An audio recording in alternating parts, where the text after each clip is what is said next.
In every superhero series, there is usually a Superman type of character.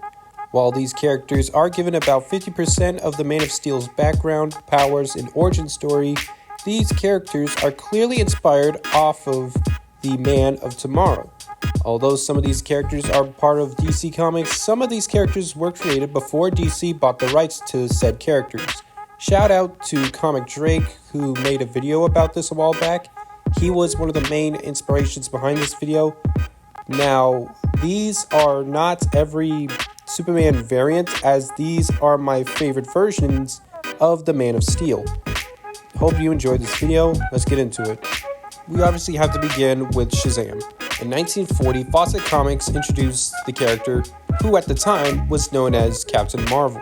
The Big Red Cheese was created by Bill Parker and C.C. Beck. His real name is Billy Batson, a kid who was given powers by the wizard Shazam. When he says the word Shazam, he turns into the adult superhero Shazam.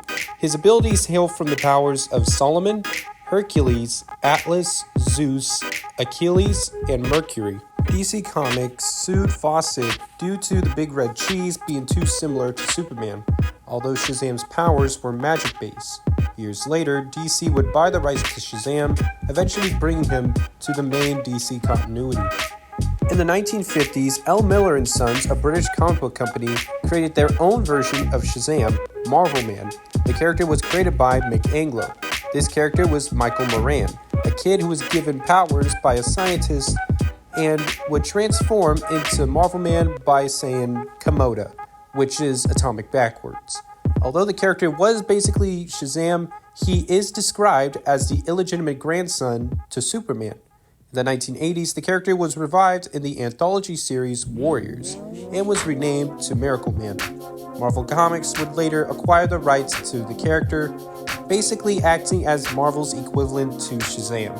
In 1992, Wildstorm Comics was founded by the legendary comic book artist Jim Lee. Their Superman was Apollo, an ordinary human who was bioengineered by the first weatherman, Henry Bendix. He was basically given many powers such as heat vision, super strength, and a high degree of invulnerability.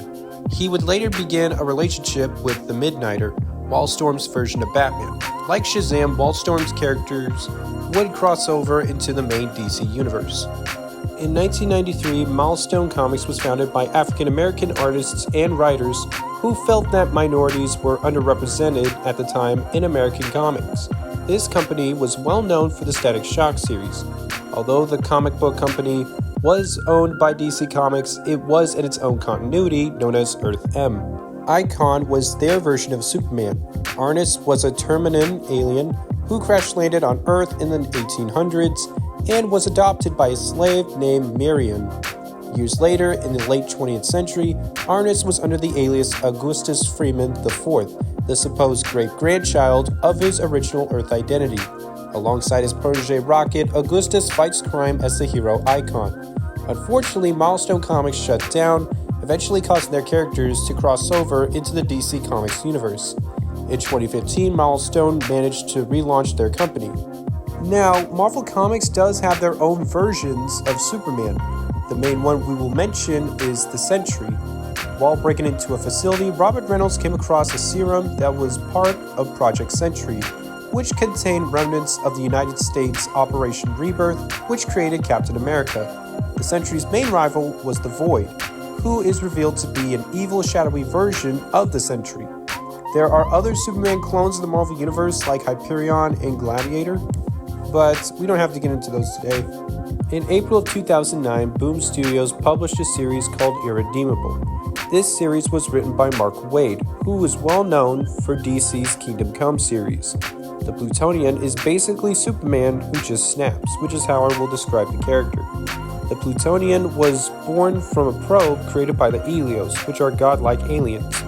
On Earth, he arose as a hero, and eventually snapped, going on a rampage. His allies, the Paradigm, attempts to find a way to defeat him.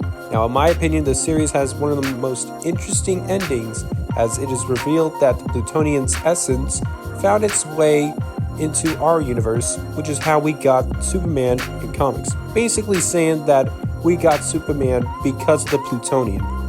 One of the more popular variants of Superman is Homelander from The Boys. This series was written by Garth Ennis, who has a disliking to superheroes.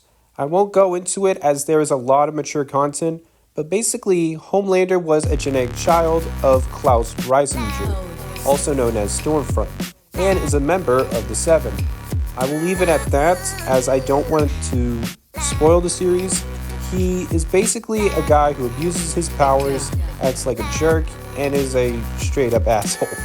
The final variant we will cover today is Omni-Man, who is part of a race known as the Viltrumites. He hails from the series Invincible, written by Robert Kirkman, creator of The Walking Dead, and he is the father of the main character, Mark Grayson.